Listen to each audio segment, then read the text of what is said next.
Vietnam Vietnam সমাজতান্ত্রিক প্রজাতন্ত্র ইন্দোচীন উপদ্বীপের পূর্ব উপকূলে অবস্থিত একটি রাষ্ট্র। ভিয়েতনামের উত্তরে গণচীন, পশ্চিমে লাওস ও কম্বোডিয়া, দক্ষিণ ও পূর্বে দক্ষিণ চীন সাগর। হ্যানয় ভিয়েতনামের রাজধানী এবং হো চি মিন সিটি হল এর বৃহত্তম শহর। ভিয়েতনাম ভৌগোলিকভাবে সরু ও দীর্ঘ। এর ভূমিরূপ বিচিত্র। উত্তর প্রান্তে এবং মধ্যভাগের ভিয়েতনাম পাহাড় পর্বতময়।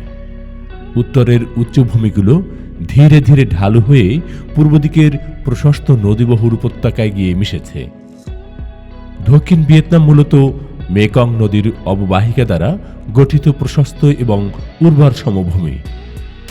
মধ্য ভিয়েতনাম দেশের সবচেয়ে সরু অংশ। এখানকার পর্বতমালা একেবারে সাগরের গা ঘেঁষে আছে। ভিয়েতনাম বিভিন্ন সময়ে বিভিন্ন ঔপনিবেশিক শক্তি দ্বারা শাসিত এবং শোষিত হয়েছে।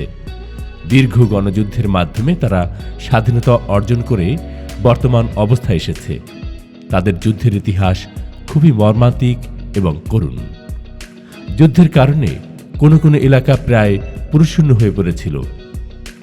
সবচেয়ে দীর্ঘস্থায়ী যুদ্ধ হয়েছিল মার্কিন যুক্তরাষ্ট্রের সাথে। মার্কিন যুক্তরাষ্ট্র 70-এর দশকে সর্বশক্তি প্রয়োগ করেও জিততে পারেনি। হো চি মিনের নেতৃত্বে ভিয়েতনাম স্বাধীনতা অর্জন করে। প্রায় 15 বছর ব্যাপী এ যুদ্ধ চলে।